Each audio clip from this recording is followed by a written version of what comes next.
Good morning students. समाजशास्त्र की YouTube class में आपका स्वागत है। आज हम चर्चा करते हैं समाजशास्त्रीय अध्ययनों में सभ्यता मूलक पर्सपेक्टिव या उपागम क्या होता है।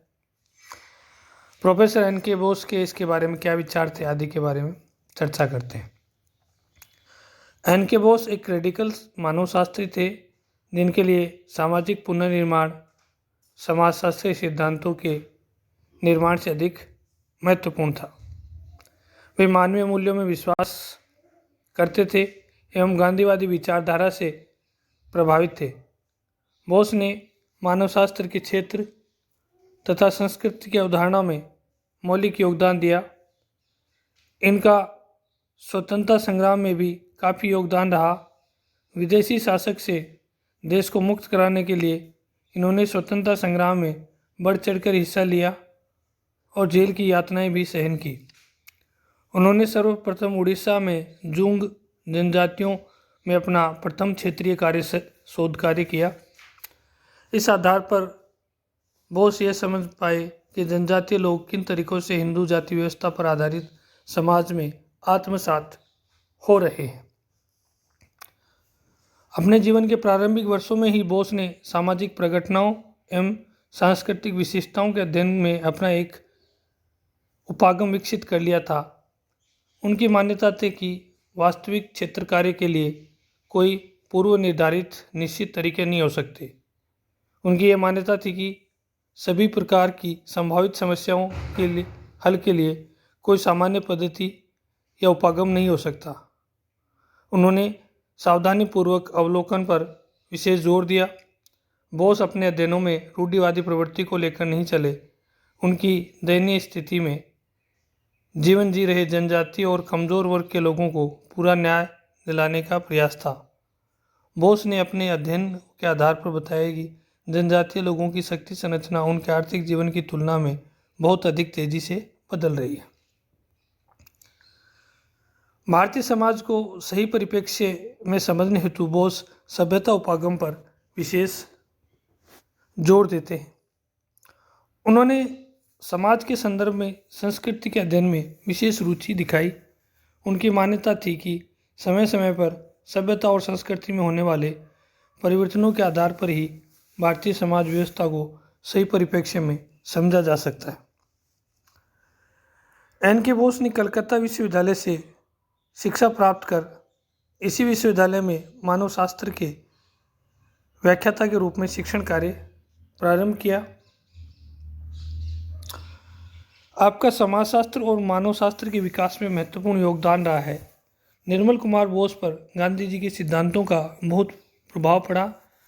बोस ने गांधीवाद पर आलोचनात्मक विश्लेषण प्रस्तुत किया था। बोस ने गांधीवाद से प्रभावित होकर दो पुस्तकों की रचना की जो निम्न है: studies in Gandhi's, my days with Gandhi ji. Nirmal Kumar Bose सभ्यता मूलक आंदोलन के प्रेरणा थे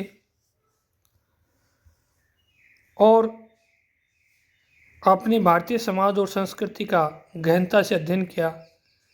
इसी कारण बोस के अध्ययन का उपागम सभ्यता मूलक था। बोस जिस किसी विषय, समस्या अथवा घटना का अध्ययन करते थे तो उस अध्ययन का मुख्य आधार सभ्यता मूलक उपागम ही होता था। बोस की देखरेख में विद्यार्थियों द्वारा जो भी क्षेत्रीय कार्य किए गए उनमें सभ्यता मूलक दृष्टिकोण ही प्रमुख था।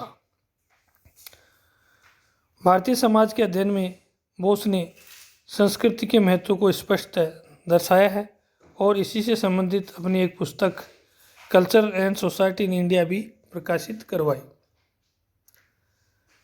बोस ने सभ्यता मूलक उपागम को काम में लेते हुए अनेक क्षेत्रीय अध्ययन किए जिनमें जाति प्रथा का अध्ययन प्रमुख है।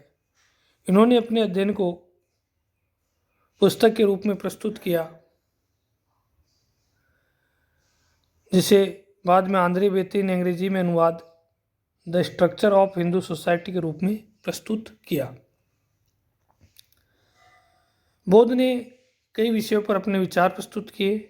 उनमें राष्ट्रवाद पर, कृषकों की जीवन व्यवस्था और राष्ट्रीय एकता संबंधी विचार प्रमुख है। इस संबंध में बोस ने अपने विचार प्रॉब्लम्स ऑफ नेशनल इंटीग्रेशन नामक लेख में प्रकट किए।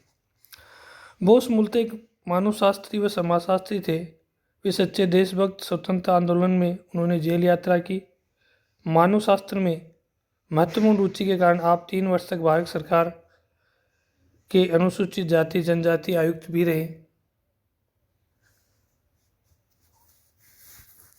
बोस ने अपनी पुस्तक भारत में कृषक जीवन, भारतीय एकता और विभिन्नता का एक अध्ययन में भारतीय कृषकों के बारे में भी अपने विचार प्रस्तुत किए। एन.के. बोस ने सामाजिक पुनर्निर्माण को समाजशास्त्रीय अध्ययन का एक प्रमुख हिस्सा माना और मानवीय मूल्य और गांधीवादी मूल्यों को इन्होंने सभ्यता और संस्कृति के विकास से जोड़ दिया।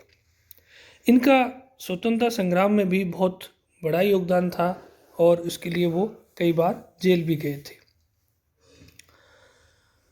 अब हम कुछ प्रश्नों पर चर्चा करते हैं। समाजशास्त्री अध्ययनों में मार्क्सवादी उपागम का उपयोग डी.पी. मुखर्जी करते हैं और समाजशास्त्री अध्ययनों में सभ्यता मूलक उपागम का उपयोग निर्मल कुमार बोस करते हैं। उद्योग में प्रजातंत्र नामक लेख किसने लिखा था? यह लेख श्री डी.पी. मुखर्जी ने लिखा था। भारतीय समाजशास्त्र की मार्क्सवादी विचारधारा का अग्रज किसे कहा जाता है? इसमें डी.पी. मुखर्जी का नाम प्रमुखता से लिया जाता है। परंपरा और आधुनिकता के संबंधों पर विचार किसने व्यक्त किए थे? इसमें भी डी.पी. मुखर्जी का नाम आता है। अब हम निष्कर्ष रूप में कह सकते हैं कि एन.के. बोस जो कलकत्ता विश्वविद्यालय से थे, उन्होंने समाजशास्त्र और मानवशास्त्र में सभ्यतावादी मूलक दृष्टिकोण को प्रमुखता से प्रस्तुत किया और समाज के अध्ययन के लिए इसको एक महत्वपूर्ण तरीका बताया। और इसके साथ ही भारतीय समाज को समझने का एक दूसरा दृष्टिकोण जिसकी हम संक्षिप्त चर्चा कर सकते हैं, वो है मार्क्सवादी उपागम। मार्क्सवादी उपागम को अपनाने के लिए डी.पी. मुखर्जी ने इसे काम में लिया। डी.पी. मुखर्जी व एन.के. बोस के विचारों को जानने के लिए हमने द्वंद्वात्मक विचार को समझे। द्वंद्वात्मक भौतिकवाद मार्क्सवादी विचारों का मूल है और डी.पी. मुखर्जी ने समाजशास्त्र की मूल अवधारणाओं में अपने ये विचार प्रकट किए हैं। सामाजिक परिवर्तन, इतिहास और मानव समाज प्रगति, समूह, सामाजिक संबंध आदि पर इन्होंने अनेक मौलिक विचार व्यक्त किए और भारतीय समाज को समझने का जो एक महत्वपूर्ण दृष्टिकोण है वो मार्क्सवादी विचारधारा है, जिसे डी.पी. मुखर्जी अवलोकित करते हैं, और दूसरा सभ्यता मूलक उपागम है जिसे एन.के. बोस अवलोकित करते हैं। धन्यवाद।